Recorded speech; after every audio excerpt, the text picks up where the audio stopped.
You're listening to Sean of the South, and I'm your host tonight, Sean Dietrich, and it is a pleasure coming to you live in the podcast airwaves and the radios all over the nation. This group of fine-looking gentlemen on the stage here behind me tonight, fixing to play some music for you, are the High 48s, everybody, the High 48s.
Well, Thanksgiving is coming upon us. It's inching closer to us a little bit more each day. It's in a few weeks that we will all be gathering around a big table trying to give each other diabetes with the dishes we prepare. We will sit around a feast with our family and we will pretend to like each other. Some of us will not pretend as hard as others, but we're all pretending. This is Thanksgiving. And it is the mothers who put on most of this work. There's a mountain of work facing them ahead during this holiday season. They prepare and they slave and they go to a lot of trouble, and sometimes I worry we don't thank them enough for what they do. Which brings us to the letter we just received this week in the mail from the Union of Mothers Who Cook for Thanksgiving, an old club an old club who's been meeting for 118 years in Pensacola. They meet 5 times a year, and they give each other encouragement for the mountain of work lying ahead of them this time of year, when they will make a feast happen for the people they love most in their life, and they will watch everybody gather together and go back for seconds and thirds. The Union of Mothers Who Cook for Thanksgiving, or the UOMWCFT for short. The UOMWCFT has been around, and they are here to stay. They want to offer a public service announcement this year for Thanksgiving to anybody who is listening. And this public service announcement, important public service announcement, is on the subject of how to say grace properly at the dinner table. Dear Sean, writes Edna from Pensacola, Florida. Sean, if you're going to be a dignified family member at the table, you're going to need to learn how to say grace like one. We here at the UOMWCFT want the people listening to your show to know that saying grace at the table is not just a small act of talking. It is a way that we all commune together under one roof. You can tell a lot about a person by the way they ask for blessing at the table. That's because there are more wrong ways than right ones to say it in this part of the world. For example, Sean, I feel it is my duty here as a representative of the UOMWCFT to say that poems and rhymes are prohibited at the dinner table. They are quite improper. Now, my son learned this the hard way, Sean. I will never forget it. He sat at my Thanksgiving table, and I asked him to say grace as a rite of passage in his young life. And he stood up and he said, oh God, bless this food before us set. It needs all the help that it can get. And that, Sean, that is how my son lost his left molar. Also, Sean, please tell everybody in your audience or on the radio that it is improper to close a prayer, especially if you are a 13-year-old boy or younger, with the word, a woman. It is always amen, Sean, always amen. Anything else would be disrespectful, and we here at the UOMWCFT want to prevent disrespect. It is also exponentially rude, Sean, to go the opposite direction and feign spirituality by using King James English when praying at the dinner table.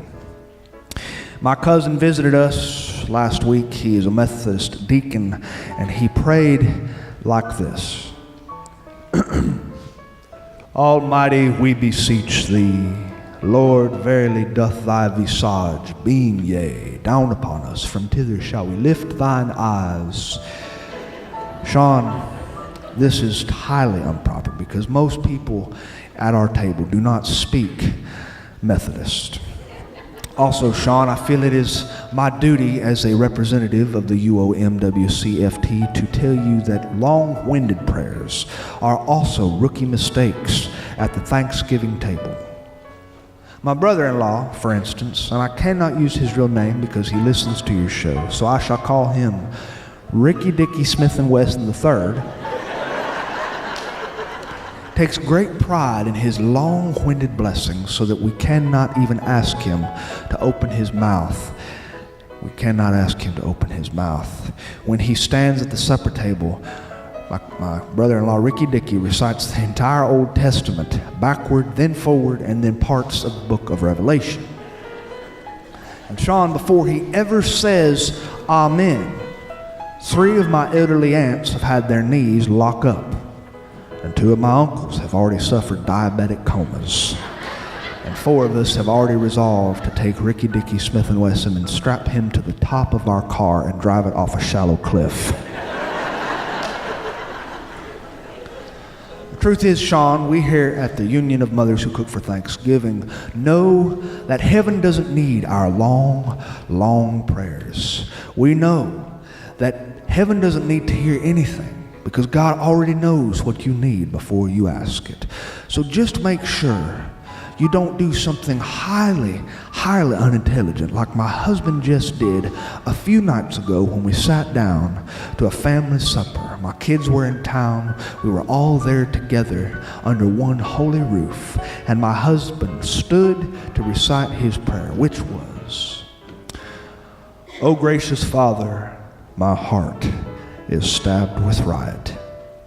Please save me from my wicked wife who has me on a diet."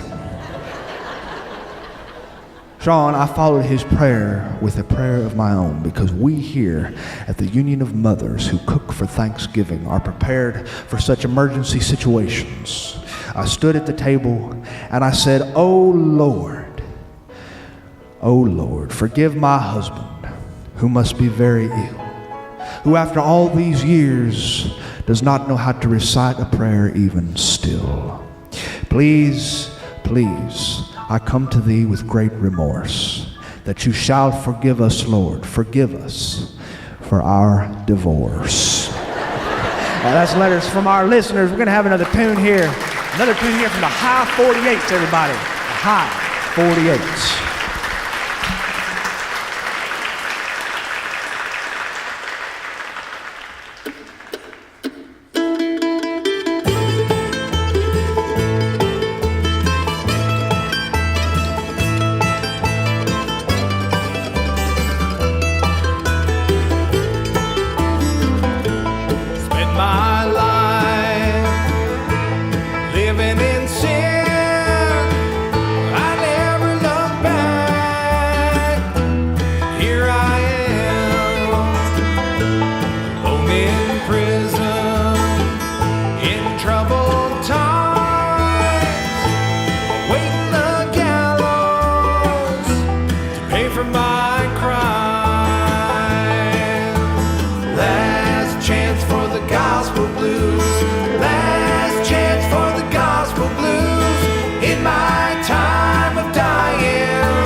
Searchlights glare, I can see my breath in the cool night air.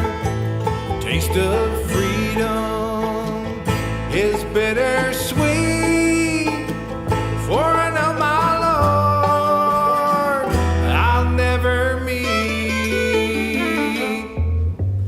Last chance for the gospel blues, last chance for the gospel blues in my time of dying.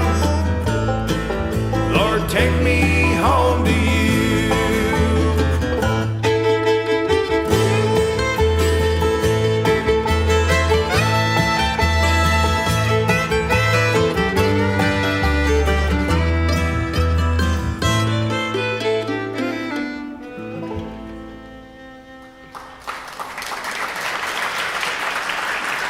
High 48s.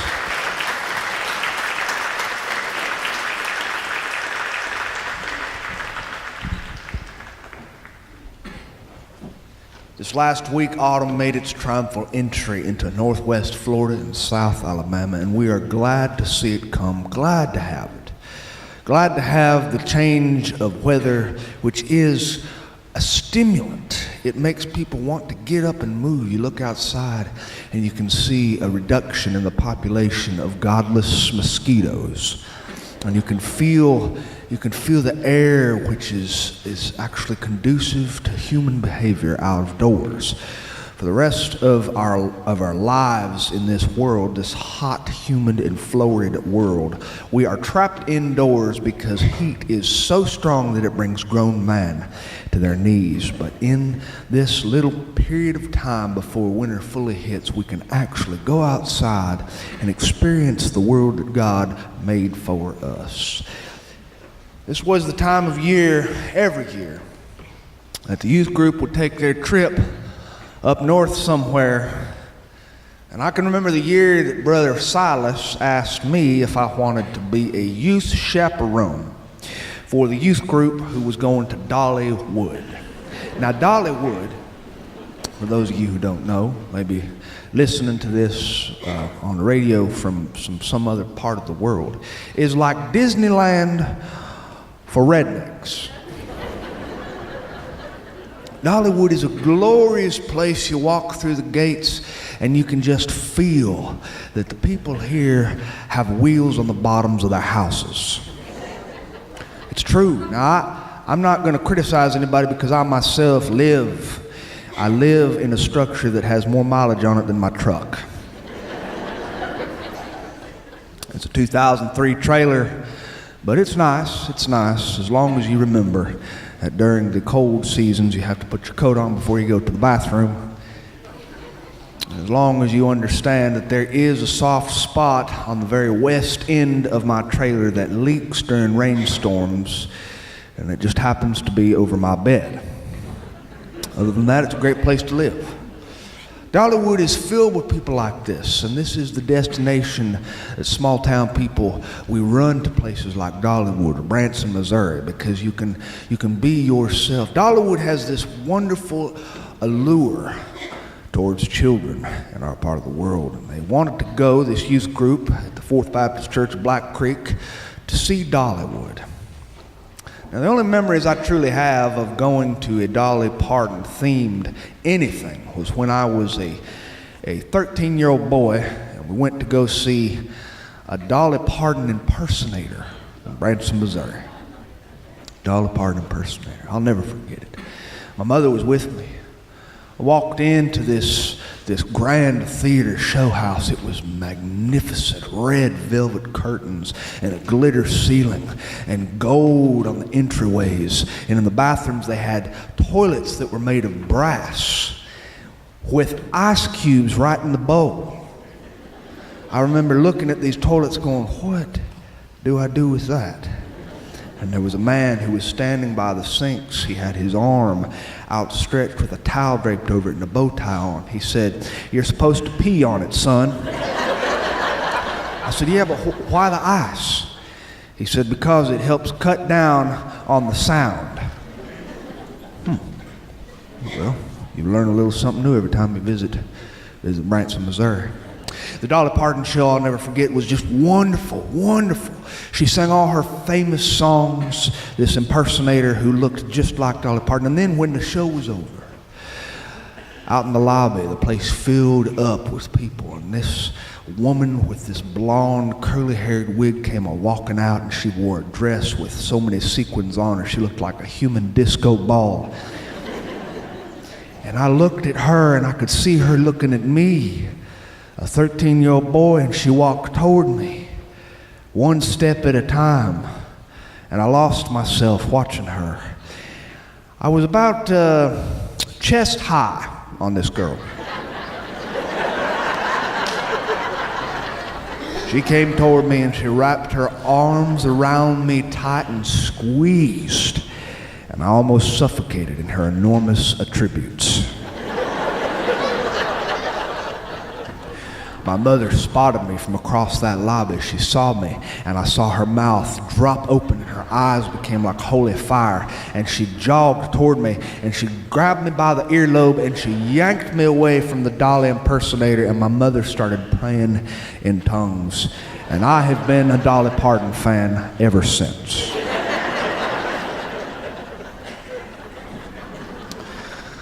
On this youth trip, there were 3 chaperones. There was me, Brother Bill, and Miss Sandra. And we had one job. Our collective job as highly trained spiritual overseers was to make sure that these children did not commit one of the 7 deadly sins in the back seat. These children are hormonal, lustful, godless teenagers. They are at that time of life, that stage where sin just comes natural to them. They can just wake up and step out of bed and invent brand new sins that have never been heard by the human race before. And when you put both genders together, crammed in one church van, you are bound to discover things about the human race as a whole that you would rather not know. Miss Sandra sat in the back watching the people. She served as the warden. And Brother Bill, he drove the van, and my job was to threaten. Yes, that's a very important job in a youth group. Everybody needs one person who is the threatener. And so I would say things to these people, to these children who were little humans discovering brand new ways to flaunt the good word of the Lord. I would say things like, "Get your hands off her right now, or I'm going to call your mother. So help me God, I will call your mother." Or I would say things like, "All right, Alan, Cynthia, you switch seats. Switch seats. I'm serious now. I have your mother's phone number right here. I will use it." Or I would say things like, "If you don't stop singing that God-forsaken song right now, we will turn this van around." I don't have children, but I know that the most threatening thing a parental figure can ever say is that they will turn the vehicle around. It doesn't even matter where they turn the vehicle around and point it to. As long as that vehicle turns around, that's when you know the stuff has hit the fan. Yes, sir. We had 18 boys and 10 girls and 3 chaperones. This is a dangerous ratio when it comes to youth group trips. It certainly is. 18 boys. They all grouped together. The boys huddled together and they made these smells come out of their bodies that could stop a grown man's heart. And they made sure that you knew these smells were happening while they were happening. They would announce these smells, and then once these smells had made their appearance in the van, they would rate these smells on a scale of 1 to 10. The girls had their own manner of passing the time. They all huddled together in the back around something, maybe a Walkman or a radio, transistor radio. And every now and then they would spontaneously sing a song at the top of their lungs all together, and then they would get real quiet and they'd start giggling again. And then they would start spontaneously singing again, and then more giggling. Well, things were getting out of control in that church van. And Miss Sandra decided to help us pass the time. Everybody passed the time. After all, this 9-hour drive up to Dollywood was a long one. And the drive was not pretty, it was just interstate. Nothing beautiful to look at. Miss Sandra, drawing upon her powers as an English major, decided she would teach us how to compose poetry. Poetry is a good way to pass the time, learning how to use prose and meter and rhythm and some symbolism.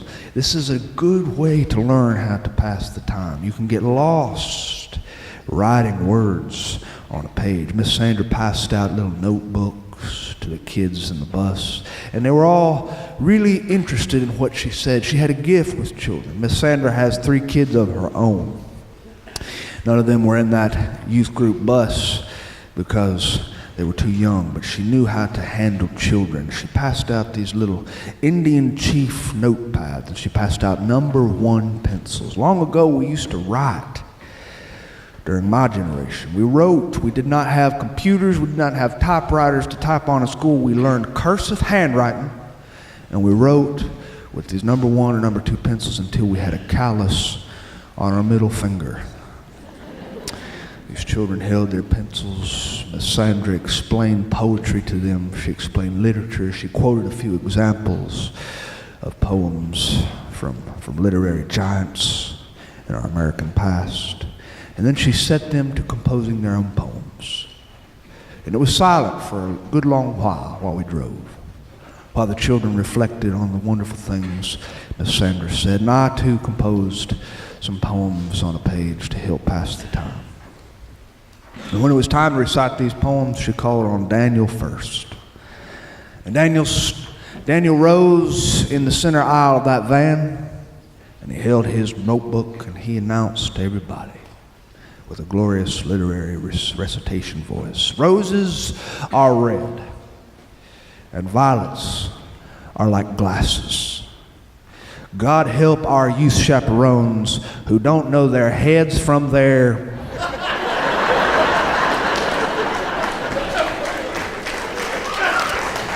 And I commenced to threatening him within an inch of his ever-loving life. And I could see Brother Bill grip the steering wheel a little bit tighter, and his face was turning white with holy rage. His teeth grit so hard I could hear one of his molars crack. And Miss Sandra said, "All right, Heather, why don't you recite something?" Little Heather, red-headed Heather with freckles all over her face and ribbons in her hair, she stood up in the center aisle and she recited, "The Lord is my shepherd, and I am his sheep. Please, for the love of God, pull this bus over because I've got to take a major pee."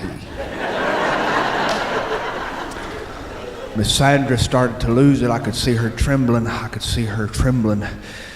She said, "Sit down or I'll call your mother." And Brother Bill pulled the bus over, in fact, over at a filling station. We all piled out, 28 children and 3 chaperones. And the children walked into that little gas station to waste their money on things like Cheetos and Doritos and Funyuns and anything that turns into a stinky powder when you eat it. And Brother Bill, he paced outside the van while the van was filling up with gas, back and forth, and I could see him reciting the Beatitudes just to calm down a little bit. He was reciting, "Blessed are the poor in spirit, for theirs is the kingdom of heaven. Blessed are the merciful, for they shall obtain mercy." And he was moving back and forth in a holy frenzy. And I looked for Miss Sandra. I couldn't find her. I walked around the back of the gas station and I saw her by the dumpster. She had burned through an entire pack of Winston cigarettes. When we got back onto the church vehicle, Brother Bill said, "You've got to call Daniel's mother because cursing is not allowed in his poem. That curse word, we can't let that go." I said, "I don't want to call her." Miss Sandra said, "Well, I ain't calling her. Don't look at me." And so we drew straws to see who would get the opportunity to call Daniel's mother and tattletale on him, and I got the short straw. I got the cell phone out. I dialed Daniel's mother's number and I called her. I said, "Ma'am, I don't know how to tell you this. I know you've done your best to raise a good boy, but we just wanted to tell you he's been acting up a little bit, and he was reciting a poem on the school bus, and he used an ugly word. I know this isn't a big deal, but I just wanted to tell you." She said, "You know what? I don't care what he did. I tithe to that church every month so that I get this one period out of the year where I don't have to be around my child. Don't call me again. Thank you very much." And she hung up the phone. That night, we all found lodging at the hotel. The Holiday Inn was where the girls stayed with Miss Sandra, with the 10 girls, and 18 boys stayed with us, Brother Bill and I, over at the Motel 6. It was a little motel rundown. It was my job to go into town and get everybody takeout supper for the evening. And I went into town to get everybody takeout at the Waffle House. I fulfilled 28 orders for children and 3 orders for adults. I came back to the Motel 6 riding the church van all by myself, trying to steady my nerves. I was road weary and I was tired. I stepped out of the church van and I saw 5 silhouettes behind the Motel 6. I got closer carrying these plastic bags of Waffle House food, and I could see these silhouettes getting more clear to me. They were our boys, and in their mouths were oversized cigars about the size of firewood. They were lit on the ends, and a cloud of smoke rose around their heads. One of the boys was wearing a top hat with a flower in it, and another boy was wearing a cowboy hat.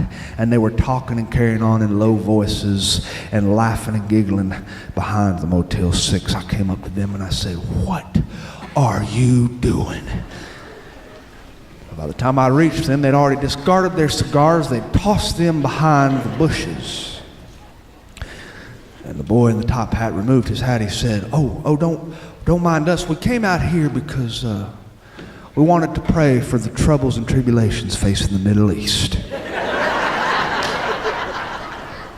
I said, "I was not born yesterday."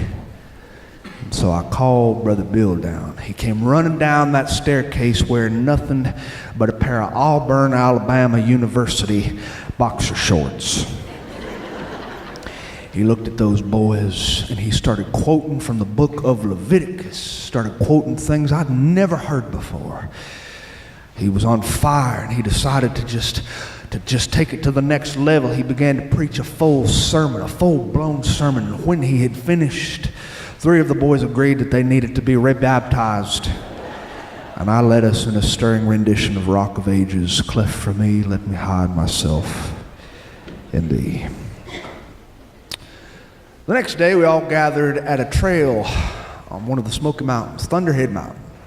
We're going to walk to the very top, hike to the very top. I was dressed in hiking boots, and the children were all tired from staying up way too late, giggling and telling stories until they all fell asleep. Children are natural storytellers. They love to tell stories, and they had told stories all night long, so that Brother Bill and I and Miss Sandra had bags beneath our eyes which reached down to our belly buttons. Got everybody ready at the trailhead, and we started hiking to the top. And the girls beat us to the top. They smoked us. They were about a mile ahead of us. They passed us on the way back down. Brother Bill was nursing a pulled hamstring from an old football injury, and I was winded because I have a sensitivity to altitude. And Miss Sandra said, "Something's wrong." We saw her. We knew something was wrong before she even said it, because her face was wearing that look that all youth group chaperones wear, a look of fear mixed with a little bit of exhilaration. She said, "I've lost 3 of my girls." Brother Bill's heart sank. He looked around at our boys who were down at the trailhead just beneath us, and he did a head count. He said, "We're missing 5 of our boys." We all felt sick to our stomachs. We rushed down to the bottom of the mountain, and when we got down into the parking lot, we found all of our missing members. Spencer and Lula Ann were behind the church van. Caught in the throes of unbridled passion, their braces were locked together. And on the front of the church van was Wilson. Wilson was selling Victoria's Secret catalogs to anybody within earshot for $10 a pop. And Reynolds was letting the air out of the church vans with a little penny, and one of the back tires was already almost all the way flat. And Leroy was over by the bathrooms trying to solicit Mountain Dew from a minor. Oh, Brother Bill was about to have a nervous breakdown. He sat down on the bumper of the van and he pressed his hand over his chest. He said, "I don't know if I can do this. You know, I have high cholesterol. The doctor told me I have high cholesterol." No one could find Sandra. She was over behind the bathrooms, no doubt, because we saw a billow of smoke rising behind the bathrooms. But we managed to gather the youth group together into the van, and we finally hit the promised land, Dollywood. The lights of the text on that big sign were just entrancing. Dollywood, there it was, the holy, holy land of milk and honey. We got into the parking lot, and to tell you the truth, I don't even remember what happened much that day, except that young Daniel, had somehow managed to get his head stuck between the guard railing metal bars, and that I had to call park security to come disassemble the guard railing to get his head out. But other than that, it was a really fun trip. The kids enjoyed themselves. They had a marvelous time, blowing their money on big stuffed animals and riding rides that go round and round and round and induce severe nausea on their passengers. We made that long drive home, and the kids were all coiled up in the back, and they were sleeping. I don't even remember much about it. It was all a blur. By the time we got to that church parking lot, we saw cars. They were all crammed together in the parking lot. Parents standing outside the cars with their arms folded, and they were waiting to see their children again. Parents, even though they get tired of their children, there's nothing like the feeling of seeing your child after a few days of not seeing them at all. Everything good about that child comes to the surface, and everything bad about that child recedes into the background. These parents were wearing warm looks of love, and when we pulled into the parking lot, Brother Bill ran his hands through his hair. He said, "My God, we made it. We made it." Miss Sandra helped the kids off the church bus. We saw children run across the parking lot, arms wide open, bags had been dropped onto the pavement, and they hugged their parents, and their parents kissed their hair, and they patted their backs. One by one, the children crawled into their parents' vehicles, and they curled into a small ball, and they went to sleep, wearing the looks of saints upon their faces, as if they'd never done anything wrong in all their lives. The parents drove. We watched the last set of taillights leave that church parking lot. Me, Miss Sandra, and Brother Bill. And we'd made decisions among ourselves. We truly had. We'd made a few decisions. Miss Sandra, with a Winston hanging out of her mouth, said, "I think I'm going to put my kids up for adoption."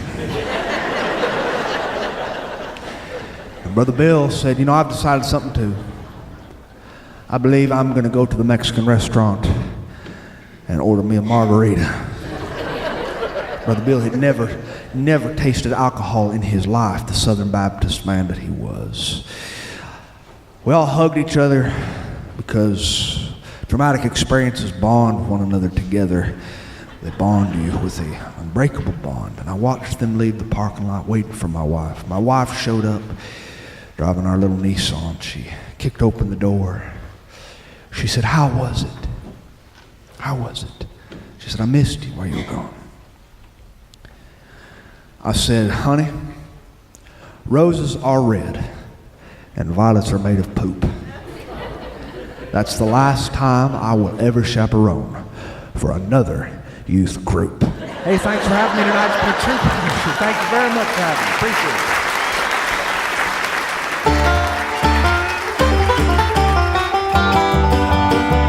Hey, thanks for listening to Sean of the South. I've been your host today, Sean Dietrich, and man, it's been a bona fide pleasure if I do say so myself. I hope you join us next week and maybe even a week after that if you ain't got nothing going on. That music you heard behind me today was the stunning music of the High 48's Bluegrass Band. Since forming in Northeast Minneapolis in 2006, these boys have been making music that combines the soulful sounds of classic bluegrass with a modern, sassy attitude. They're a band with one foot in tradition and the other in the world of music today. In addition to keeping a busy performance schedule, these boys are passionate about music education and in demand as instructors, teaching one-on-one, online, and in workshops around the country, including their now twice-yearly Bluegrass Jam Camp for Kids, the Grass Seeds Academy. Look up these guys if you get a chance, the High48s.com. You won't be sorry you did, and maybe you can even download their new album, Daddy was a bank robber. To find anything more about what I do, you can visit SeanWSouthShow.com. There you can find a complete archive of all our past episodes, the good ones and even the flops when we had no idea what we were doing. And while you're there, I hope you take the time to drop me a line, because I love to hear from my friends. Tell me about your birthday announcements, wedding invitations, grandparents' anniversaries, ice cream socials, and church potlucks, and I'll do my best to read them over the air, because I love to do that sort of stuff for my friends. And speaking of friends, if God is watching us, the very least we can do is be entertaining. Adios.